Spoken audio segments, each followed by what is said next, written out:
Hey, welcome back. So, a couple of days ago, I was talking to you about the love languages, and I want to cover the last two love languages. One of them is physical touch, and the other is gifts of service. So, I'm going to talk about gifts of service in this video, and in another video, I'm going to talk about the last love language according to Dr. Chapman, right? Dr. Gary Chapman. Check out his books if you're interested, and if you need help getting some of them, you can just let me know.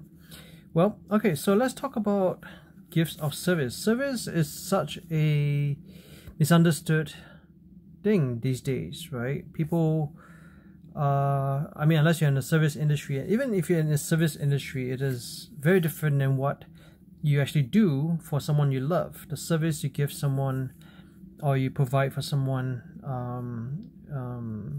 who you love is very different than the typical service industry type job, right? Because that is a job compared to something that you would do because you love someone.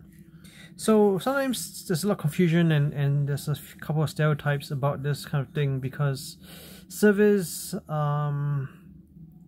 there's a lot of baggage with that term, and I'm not sure if you know that or if you are aware of the baggage that is involved in that, but let's not get into that baggage. So let's talk about how some people will feel like they are a doormat or they are being used just because they are servicing someone and they don't feel appreciated.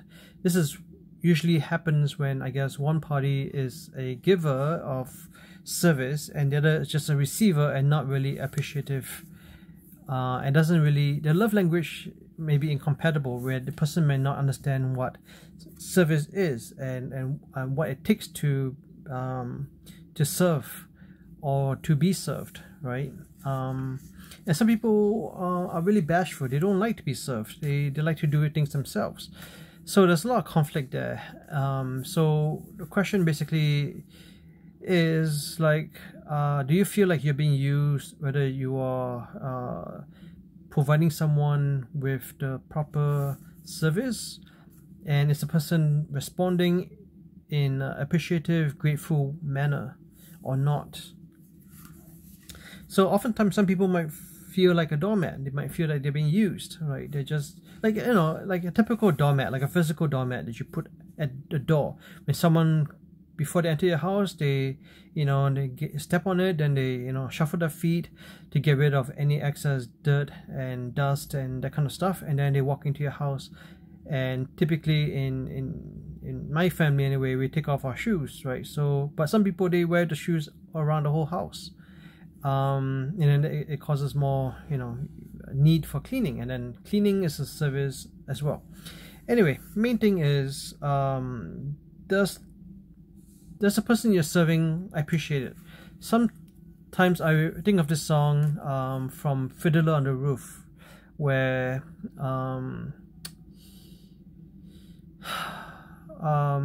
basically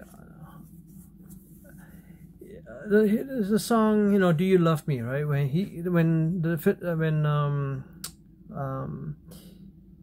he's asking his wife, you know, "Goldie, do you love me?" And Goldie said, "Do I what?" And then he said, "I'm asking you, do you love me?" And then they start to sing. Obviously, you should check out the song on YouTube. I'll maybe link it below. But yeah, he basically is like, "Do I love you? For 25 years, I, you know, did this and this and this and this. I raised your kids, I make your dinner, I make your food, I do all these things for you. So after 25 years, what is love, right?" And at the end of it, obviously, I'm going to spoil it right now, but basically, they figured that they love each other after all this time, after, you know, the kids are all grown up, and after 25 years of marriage, of being together, of being, you know, in a family together as man and wife, right? So all that service that Cody has been doing for 25 years, I'm sure he appreciates her, and he loves her, and obviously that's why they have like 5 kids, right? But that's the service I'm thinking of when I'm reading his books, when I'm thinking about the love language of gifts. Oh, sorry, the love language of service, and service is a gift. Okay, so there's a lot of stereotypes with service, right? The acts of service, people might think they're doing a service, but they're actually doing their job or the responsibility or the chore, right? What they're supposed to do at home. So mowing the lawn, taking out the garbage, all that kind of stuff. Is that really a service, act of service, or is it actually your responsibility, the family, right? So vacuuming the house, and all that stuff, like changing diapers, are those acts of service? Yeah, to the baby, but not necessarily to your husband or your wife, right? It is, and maybe they're tired and you're doing it on behalf of them, even though it's their turn. And anyway, you should just do it out of love and not necessarily for credit. So what else? I think that's basically it. I mean, for acts of service, I'm going to get into this more later on in one of my courses and one of my other videos, but right now I think for the most part, as part of this relationship topic, we just need to cover a few other things about what you can do, right? Making notes, make a list of a to-do list. Make a to-do list. I will encourage you to make a to-do list of what you need done, and then hand it over to the other person in the family, and then if they do it, and then they can consider that as an act of service. And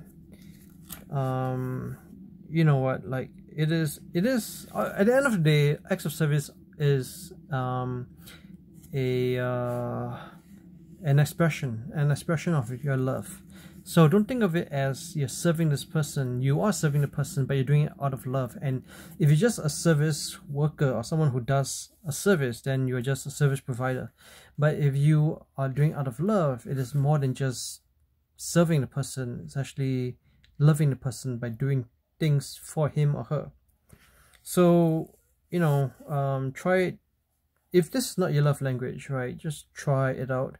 And if a person that you're in love with speaks that language and loves receiving gifts and really appreciates it, then maybe that's his or her language, and try to learn to speak their language as well. That's actually one of the good takeaways. Learn to help them out, and by helping them, you're serving them, and by serving them, you're loving them, because you love them, you serve them. Alright, wonderful. I hope you kind of get an idea of what I am trying to convey today. It's been a really long day and week, and I don't know, it's just this challenge is getting to me. So I hope that